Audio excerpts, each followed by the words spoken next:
বারবার নিরাপত্তা চাওয়া সত্ত্বেও নাবালিকা নিরাপত্তা পেল না কেন? পুলিশ প্রশাসন জবাব দাও। মা বোনেদের বাঁচাতে মাউন হোক হোক হোক প্রতিবাদ। মা বোনেদের বাঁচাতে মান হোক হোক হোক প্রতিবাদ। বালিকা অ্যাসিড আক্রান্ত হলো কেন? পুলিশ প্রশাসন জবাব দাও। জবাব দাও। বারবার নিরাপত্তা চাওয়া সত্ত্বেও নাবালিকা নিরাপত্তা পেল না কেন? পুলিশ প্রশাসন জবাব দাও। নাবালিকার উপর অ্যাসিড আক্রমণ হলো কেন? পুলিশ প্রশাসন জবাব দাও। হলো কেন? পুলিশ প্রশাসন জবাব দাও। পুরুলিয়ায় অ্যাসিড আক্রান্ত হলো কেন? পুলিশ প্রশাসন জবাব দাও।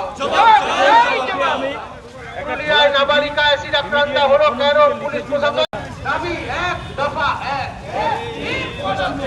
দাবি এক দফা এক, দাবি এক দফা এক।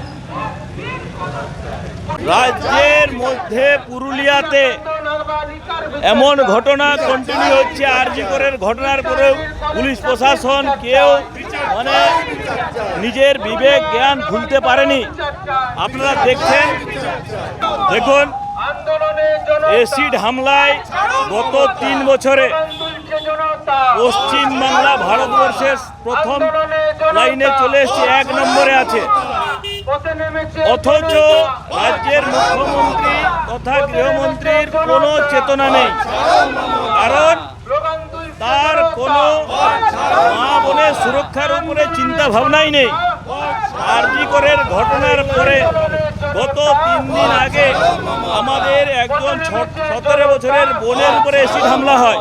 মা মেয়ে দুজনেই তার কয়েকদিন আগে পুলিশের কাছে অভিযোগ করেছে, তাকে ধমকি দেওয়া হচ্ছে, চমকি দেওয়া হচ্ছে, কিন্তু পুলিশ সুরক্ষা দিতে পারেনি।